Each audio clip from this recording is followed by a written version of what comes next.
You can't keep it. You have to just keep changing the plan. I think change was the only thing consistent, to be honest with you. Hello, and welcome back to another episode of the Seven Figure Journey podcast, where we will be discussing the lessons and struggles learned along the journey of a seven-figure entrepreneur.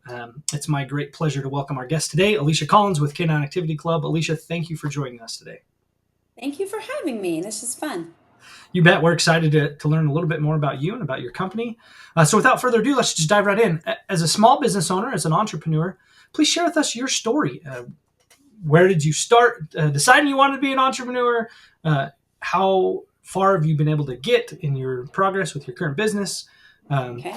Maybe share a few key lessons learned along the way. Ultimately, we just want to hear your journey as an entrepreneur. Awesome. Happy to share.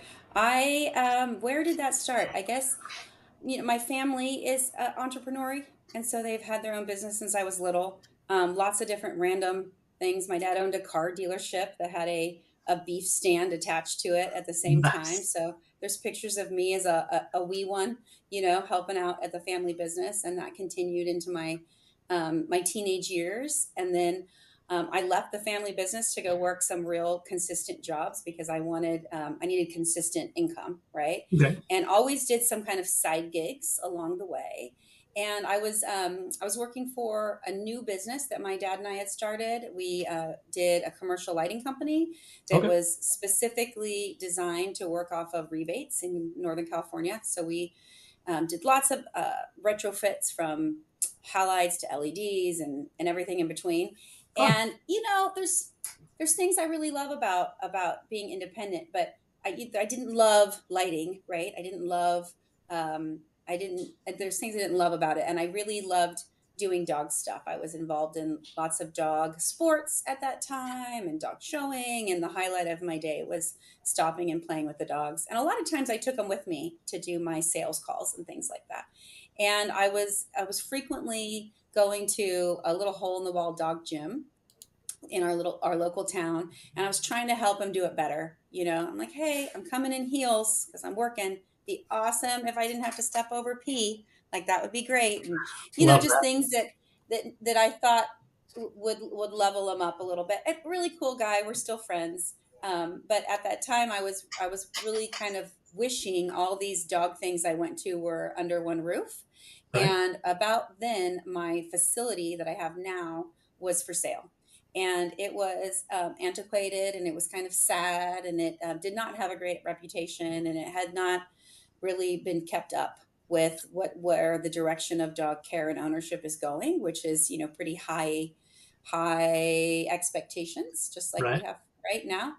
And I ended up buying the property and the buildings, and we did a big remodel and started a new business in the existing location. So that was 10 years ago, last month, actually. We had our 10-year anniversary. Congratulations. That's Thank awesome. you. Yep. And we had one full-time employee and one part-time employee when I bought the business, that I inherited from him. And we now have about 50 employees Wow. consistently. And there's usually about 200 dogs a day on site. So we do a very active boarding, daycare, and training program, and are actually probably the top facility, the largest and most top rated facility in all of Northern California.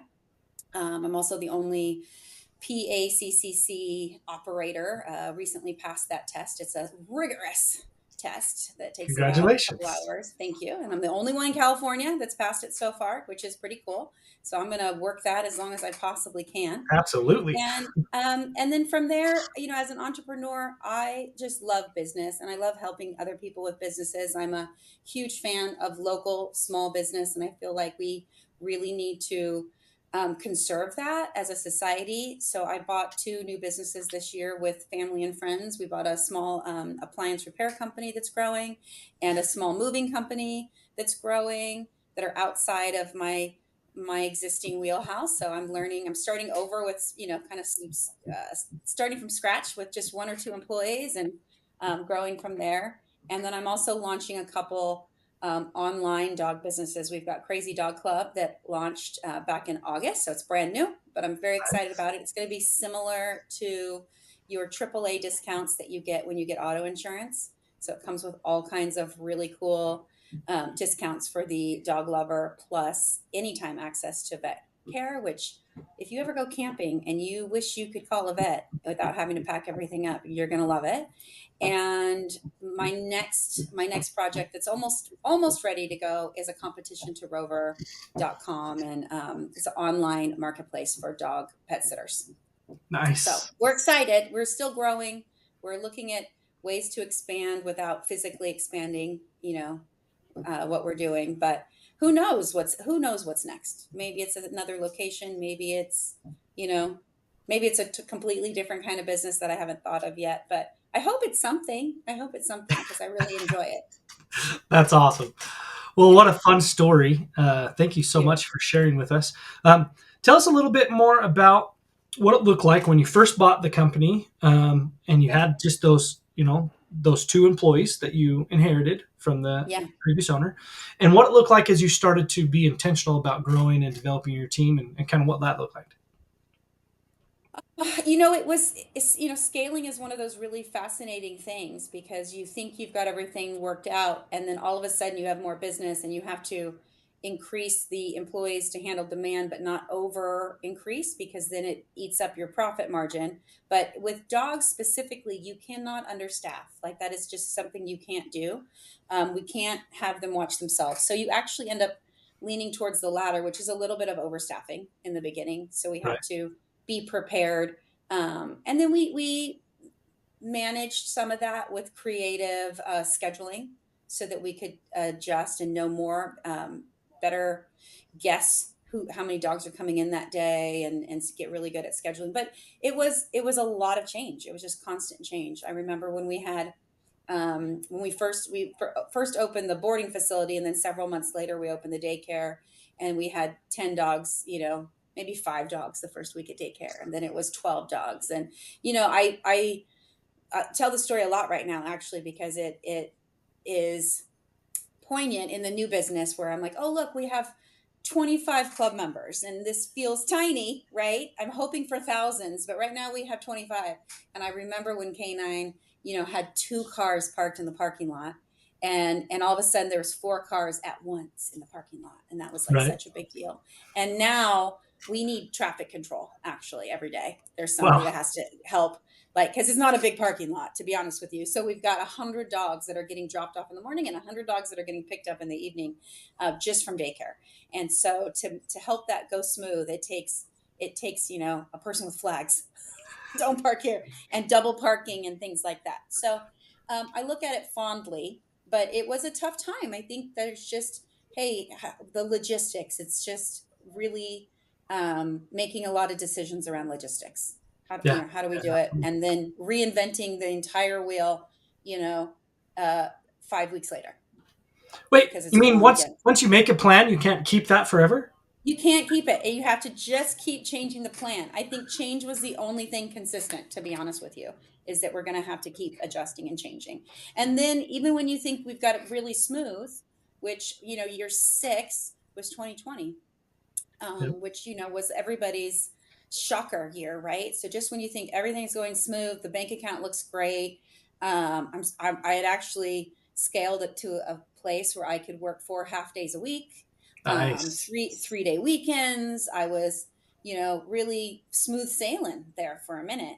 And then COVID popped up, and people don't board dogs when they have a COVID, right? Or when COVID's going on, all the travel shut down. So our boarding, which was 50% of our business at the time, just completely tanked, right? It Oh, went wow. to shit.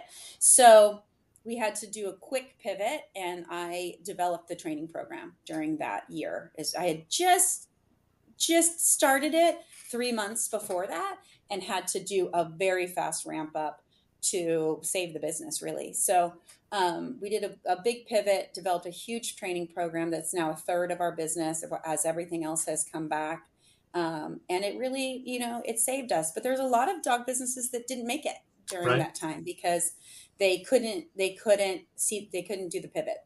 And I think staying nimble helps a lot with things like that. And I went back to working 7 days a week, like Right. ultimate responsibility, right? It lies on your shoulders. So if that's what it takes, you just do what it takes every time. Yeah, no, absolutely. Wow. Yeah. Thank you for sharing. And I hope the listeners really paid attention to what you said is, yeah, you have to make sure you're paying attention and being prepared for these things that are going to happen. Now, when COVID hit, obviously that was, nobody expected Yeah. that or the, Right. or the magnitude of the impact that it had on everybody. Right. But you were already in the process of thinking through, okay, I've got to find another uh, revenue stream, so we can continue to stay relevant. We can continue to grow. And had you not already been developing that, I mean, that would have Right. just been that much more difficult for you to quickly pivot because you would have to create this whole new thing. But because you Right. were already in the process, you know, you were able to survive and get through that. And so I hope everybody who's Yeah. listening in is paying attention that, hey, you have to think through, even though sometimes you get sucked down into the day to day, which Yeah. happens in small business, you have to make sure you're being intentional and taking time to think of the long term strategic. What strengths do we have that we can leverage, and what strengths do we need to go out and develop so we can continue to stay relevant in the eyes of those that we're trying to serve, in case something happens, right? Thinking Things through. happen and just life happens. I mean, right now I'm seeing, and, dogs don't live as long as humans, unfortunately, right? Yeah. So, we end up with, they age so much faster, their cycle is faster. So we're getting new puppies faster. But as time goes on, the longer we're in business, now we're at like 10 years, I'm seeing a very different type of dog owner than I saw 10 years ago. I'll And bet. as a new generation comes up, I'm halfway through a generation, so to speak, right? So as a new generation comes in, and say what you want about all the different generations, but they all still have their pros and cons. But you have Right. to be able to adjust the business because this is a service industry, right? We're Yeah. in a service industry, so we have to be able to adjust the offerings and stuff to match what the current buyers are. And that's important. That's about staying really flexible too, and not just being stuck in our old ways. I run Yeah. into those people. I like to go to industry events, and I like to stay current, right? And Nice. I bump elbows sometimes with people who are like, nah, I'm not doing any of that new stuff. And I'm like, okay, Good luck. good luck. I hope it works out for you. I really do hope it does. But and I don't think, I think you can also get distracted by bending too much. If Yes. you're bending too quickly to everyone, you don't stay true to what your beliefs are and your methods are and things like that. But times change. Times change. So I'm Yep. willing to look at that and try to meet people where they're at and not just where I think they should be a little bit. Yeah, no, absolutely. Yeah. And I love the idea or concept of, hey, what got us here isn't going to get us there. And so you Right. have to continually be Yeah. thinking, hey, I created this great business. I've developed this machine and it's running and it's working and it's great right now. But what's going to happen tomorrow? Do I need to adjust something on my machine? Do I need to add something to it? What do I need to do? And as small business owners, we need to make sure that we're constantly staying in that mindset of, okay, I'm good now. I got to keep feeding this machine. It has to run, Yeah.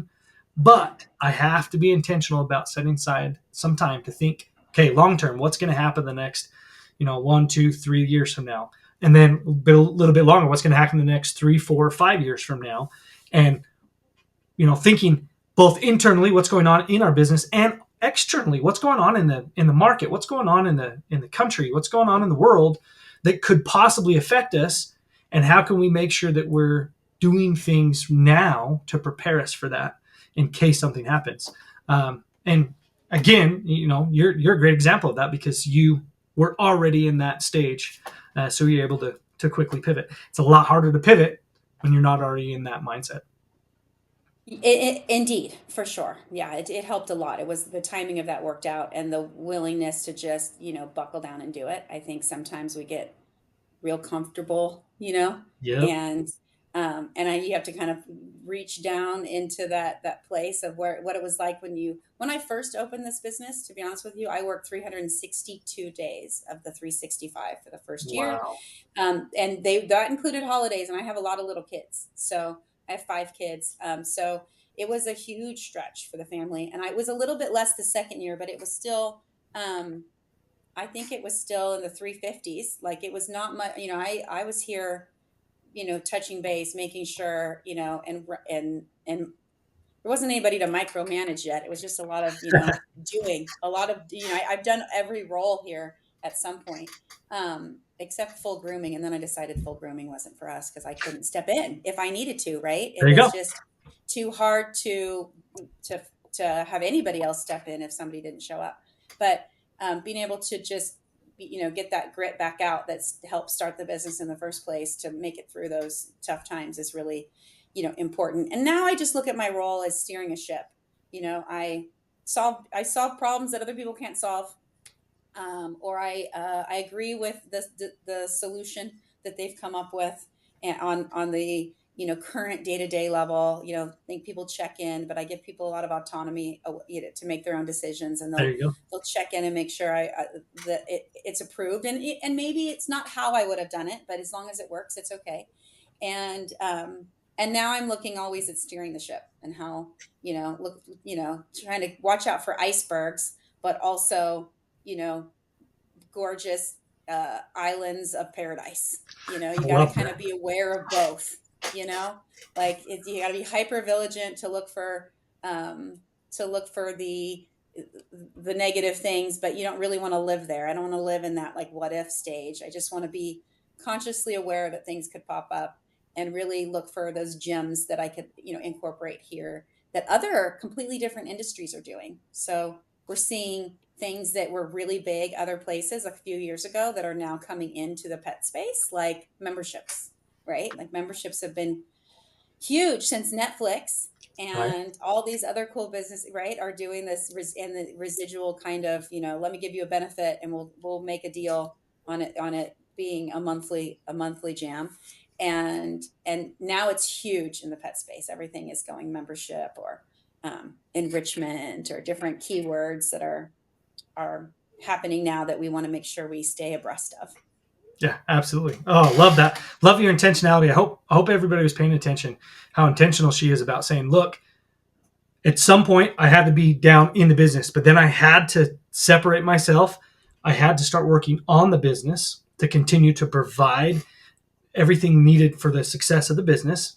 And I had to be okay with at first my employees maybe not doing it exactly right, or maybe not doing it, 100%. Maybe they were like 75, 80% of where it would have been if I did it. But I had to be okay with that and then learn to live with that. And it was actually a mindset shift of, but that's okay. I'm going to continue doing these other things. And then I love this concept of, yep, and now I'm steering the ship. I'm looking for those paradises. I'm looking for those icebergs so we can steer away from them or steer towards them to navigate that course. Love that. Fantastic. Good. Well, again, thank you so much for sharing your story with us. What an awesome journey you've been on. Wish you the greatest success continuing forward as you continue to do that. But we're going to switch gears just a little bit now. And Okay. as it pertains to you striving to continue to be the leader that you want to be, and as you're growing and developing your team, both in your main company and in all these spin-offs that you're starting up, Yeah. what's something that you're dealing with real time that we can have a conversation about? I mean, I think scaling is always is the key word, right? Is the ability to scale, but the challenge is to go like, can we scale from one very full facility that, I mean, it could be a little bit fuller, but like, very full facility Right. is scaling. What does scaling mean at this level, right? Does it mean having a second location? And then how does my role change when that happens? Does it mean, me scaling into several other pet businesses? Does it mean stepping even further away and having a CFO, which I really just love hanging out here is part of the problem. And that's My okay. poor team is so sick of me sometimes because I was like, I have an idea. And like and that's my job, right? My job is to come up with new ideas, but to come up with new ideas and come up with new things without overwhelming my team is probably part of it. I think one thing I've stepped positively into, which is I hire people better than me at a lot of things. Like I want my manager who is I have a great manager who manages all the team, is way better at managing humans than I am. Like and my marketing director is so much more knowledgeable and better at that than I am. So I think that's part of my own challenge too. But it's a little bit of a like, what's next? Like, where do I go from here, and how do we manage that growth from, you know, one business to three businesses to five businesses, and stay relevant without losing the pulse, so to Right, speak. right. Well, and I quite often hear the term house of cards, right? If I continue to grow and scale, and I'm involved in all these different things, am I creating this house of cards that's just going to come tumbling down, or am I creating something that's both repeatable and sustainable, right? And those are the key things. Is each and every time that we look at, hey, what's the next step? What's the next thing that I want to look at? It's okay, how do we make it repeatable and sustainable? Because once we figure that out, that's where we can start to scale and grow. But until we figure out that repeatable and sustainable portion of it, it really is, a guessing game. Because without that solid foundation, we really can't start to implement all the things needed to put in place to ensure that we are growing in a intentional way moving forward. So one way that we look at it here at Elite, when thinking through all these things, is first and foremost, we have what we call the Elite business model, where up at the top we have what this idea or concept called a vision. And a lot of people think of vision differently, but here at Elite we think of it as three parts. Vision is purpose, values, and mission. So our purpose is our why. Why do we do what we do? And that's this 100-year out thing that we're not ever going to actually accomplish, but each and every day we're going to serve that purpose, and we're going to move one step closer towards it. And then our values, that's who we are and how we show up in each and in every situation. And then our mission, that's a destination that we're actually going to go after and reach. We're going to say, hey, in the next 3, 4, or 5 years, what's something that's directly in line with our purpose, that's serving our purpose, that we can go after and accomplish as a team. And we're going to be very specific as to when we're going to accomplish that by. We're going to put an end date, and then we're going to go after and we're going to accomplish that. And then down one side so that's up at the top. And then you got this mountain. And then down one side of this mountain that's your operational side.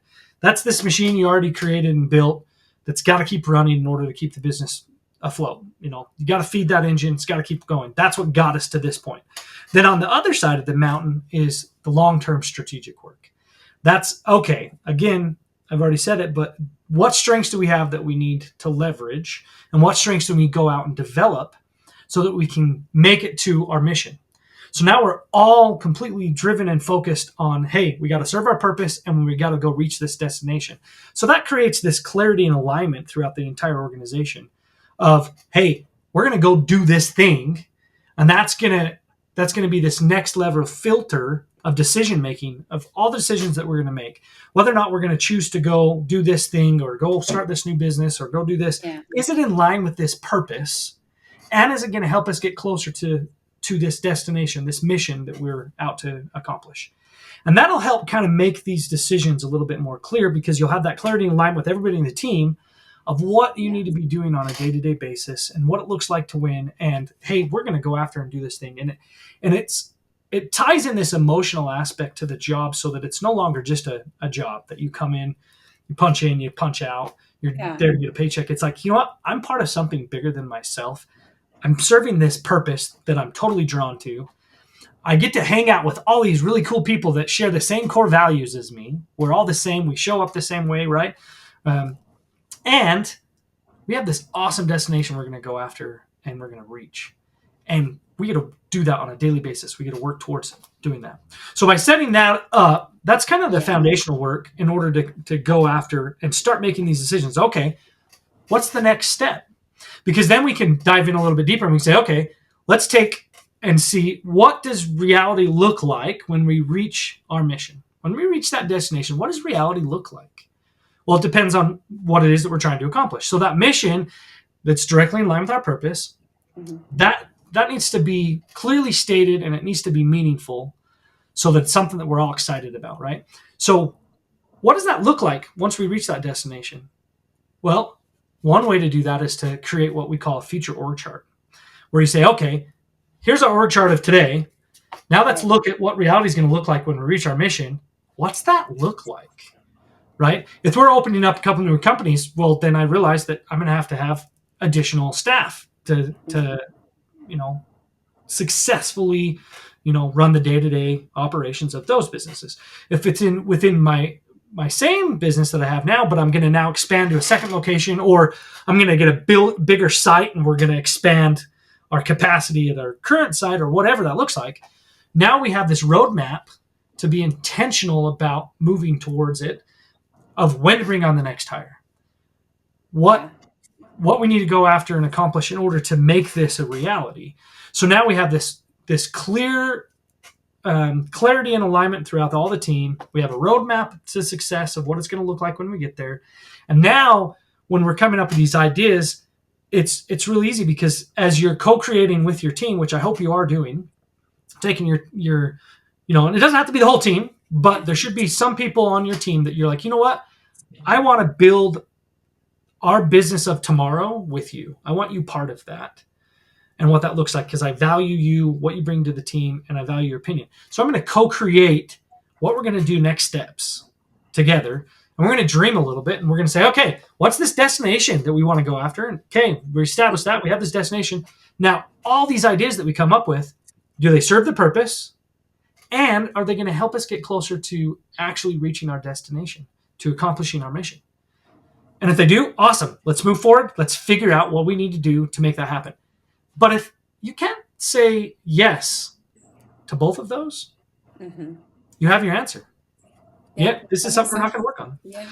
So that's one way to think through, hey, what are next steps? Yeah. That's one way to think through it, is once we set up that foundational work and establish that vision, then as a leader, you only really have 3 jobs. And it's regardless if you have the one location or if you expand and end up having 3 or 4 locations, right? You really only have one job, and it's threefold. Set the vision, build the team, and deliver results. That's it, as a leader. And then in the center of all 3 of those is this idea or concept of care. You've got to care about the purpose, and you have to care about the individual. Now, that individual is the employee, the vendor, the customer, right? All of those. You have to care about those things. And as long as you care about those things, you're setting the vision, you're building the team, and you're delivering results. That's all you have to do as a leader. Now, delivering results doesn't mean that you have to do all the work. It just means that you're setting your team up for success so that they can deliver on that. And it's your responsibility to ensure that the results are happening. But it doesn't mean that you have to be doing all the work. Right? And then building the team, that's, hey, ensuring that I, as the leader, I'm the gatekeeper. Nobody comes into my business that's not a core values fit. Their core values fit. They just absolutely light up when we talk about the purpose, and they're excited about this mission, this destination we're going to go after. Then we want them to come on board. If not, you know what? You're great. You probably have an awesome skill set. You need to go find a place where you're going to be happy, because you're probably not going to be happy here.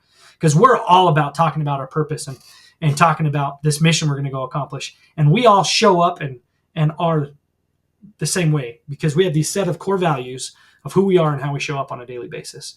And if that's not who you are, no worries. You're an awesome person. You need to go find a place where you can find your people, because our people, this really matters to us. This is important. And as long as you're doing that, you're set up. Is there a suggestion on how to keep reminding or keeping those values or mission in front of people? Yeah, absolutely. We do have a strategic vision. It's actually a 4-page story, right, that people get to go into about us, creating the perfect experience for the dog and the owners that are coming in. Awesome. But I think where we struggle, or where we fall a little bit short, is reminding our team of that. Frequently. Yeah. So frequently enough, whatever that means. Yeah. So what we tell people is we tell them, hey, look, if every time you bring up your purpose and your core values and your mission, your employees are rolling their eyes, oh, here she goes again, then you've almost said it enough. Okay. Right? That's really what it needs to be. Is each and every opportunity that you have an interaction with somebody else, you're talking about the purpose, you're talking about core values, you're talking about the mission. So way that looks like in a regular conversation is it really is kind of like changing languages within your business. And at first it kind of feels weird and it feels different. But as you do it more and more and more, then everybody's kind of get used to the fact that, hey, here at work, we talk about purpose. We talk about values. We talk about our mission. So it's, hey, we have a quick team huddle today. The very first thing I do is, oh man, aren't you guys so excited that we get to go after and serve this purpose? And you restate the purpose. Hey, I noticed, so-and-so yesterday when they were working with that customer, man, they did such a good job of displaying this core value of da-da-da-da-da. Thank you so much for living up to that core value yesterday with that customer. Great job, right? And you're cheering them on. And then you're like, hey guys, we're one step closer because of what we were able to accomplish yesterday. We're one step closer to the mission. And then finding a real cool way to track it. So one thing that works really well is we had this company, super cool idea. So they work in the mining company where they go and they prospect out possible places for people to mine different ores and things. And so what they did when they figured out their mission is they got this old mining cart and they put it in the main office where everybody that came in would have to see. And every time that they accomplished one of their goals that helped them get one step closer to their mission, they had these different colored bean bags representing different types of ores. And if they were successful in accomplishing one of those, they'd take the bean bag and they'd throw it in this mine cart. And the idea is once that minecart was overflowing, they will have reached their mission. And so it's this really interactive visual thing that everybody can look at and participate in of, hey, we're one step closer. Look at that. I get to throw in 3 bean bags today. Woo! And everybody's cheering and it's awesome. And then the key is that you're tracking that always. And you're telling people, hey guys, look how close we are. And that's what really just invigorates everybody and gets everybody excited and engaged, is because you're constantly talking about it in every setting, every meeting. You're talking about, hey guys, this is what we were able to accomplish yesterday. This is what we were able to accomplish last week. We're this much closer to reaching our mission, right? And then every time that you have a conversation, whether it's, hey, good job in the way you handle that customer, or you know what? That didn't really work out really well. We had a complaint. Let's talk about it. What core value did we not display that we maybe should have?